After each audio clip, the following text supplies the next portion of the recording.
Hello வணக்கம், இது உங்கள் சிபி ஜோன். ஸோ இப்போ லைவில் பார்த்தீங்கன்னா நம்ம தீபக் அண்ட் மஞ்சரி ஒரு சூப்பரான விஷயத்தை ஷேர் பண்ணுறாங்க. நம்மளுக்கே ஷாக்காக இருக்குது, பட் அதுக்கு தகுதியான ஆட்கள் தான் அப்படின்ற மாதிரி தோணுச்சு. ஏன்னா இந்த வீக்லி டாஸ்க் ஆஹா ஓஹோ பிக் பாஸ் ஹோட்டல், அந்த ஹோட்டலில் வந்துட்டு அவங்க வந்து இந்த மாதிரி 3 ஸ்டார்ஸை கொடுப்பாங்க. கொடுத்து திரும்ப வாங்குறதுக்கும் பவர் இருக்குது, சரிங்களா?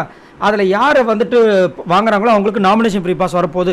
இல்லை டைரெக்டாக வந்துட்டு தலை டாஸ்கில் வந்து கலந்துக்கிற விஷயங்கள் கிடைக்க போகுதுன்ற மாதிரி சொல்லியிருக்காங்க, சரிங்களா? இப்போது ஆல்ரெடி 3 பேர் வந்து இந்த ஸ்டார்ஸ் வாங்கிட்டாங்க. ஒன்று பிரவீன், இன்னொன்று சுபிக்ஷா, இன்னொன்று வியானா. இப்போ இன்னும் 2 ஸ்டார்ஸ் இருக்குது. அதை யாருக்கு கொடுக்க போகிறாங்கன்னு சொல்லிட்டு 2 பேர் திங்க் பண்ணுறாங்க. ஒரு சர்ப்ரைசிங்கான விஷயத்தை கொடுக்குறாங்க. என்னென்னா இன்றைக்கி வந்துட்டு தீபக்கை ரொம்ப இம்ப்ரெஸ் பண்ணது ஒருத்தர். அவர் யாருன்னா நம்மளோட கமருதீன். ஏன் கமருதீன் இம்ப்ரெஸ் பண்ணார்னா, சூப்பராக அழகாக டிராயிங் பண்ணி அவர் அப்படி இம்ப்ரெஸ் பண்ணுறாரு. நம்ம எல்லாரையும் இம்ப்ரெஸ் பண்ணார். ஏன்னா இவருக்கு டிராயிங் பண்ண தெரியுமா? சும்மா ஏதோ வந்து கலாய்க்க போகிறான்னு பார்த்தா அவ்வளோ அழகாக வரைஞ்சிருந்தார்.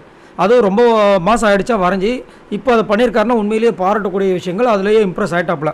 ஸோ சொல்லிட்டார், நான் கெஸ்ட்டு என்னை வந்து இம்ப்ரெஸ் பண்ணது கமருதீன், அதனால் நான் வந்து கமருதீன் கொடுக்க போகிறேன்ட்டார்.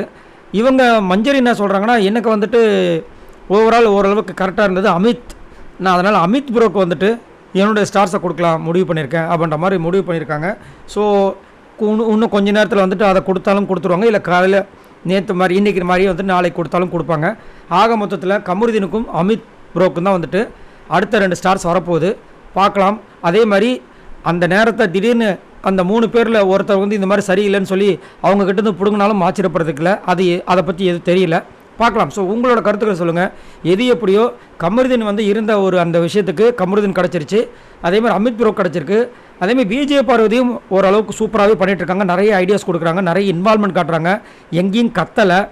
நிறைய பேர் இவங்களை சீண்டுனாலும் அங்கே வந்துட்டு எதையுமே சொல்லாமல் கரெக்டாக பண்ணிகிட்ருக்காங்க. ஆனால் அவங்கள கன்சிடரேஷனே பண்ண மாட்டாங்க. காரணம் என்னென்னா, சுற்றி அவங்கள நெகட்டிவாக சொல்லிகிட்டே இருக்கிற காரணத்தினால இவங்களுக்கு யோசிக்க முடியல. ஸோ இதை பற்றி உங்களோட கருத்தை சொல்லுங்கள். பாய் நண்பர்களே.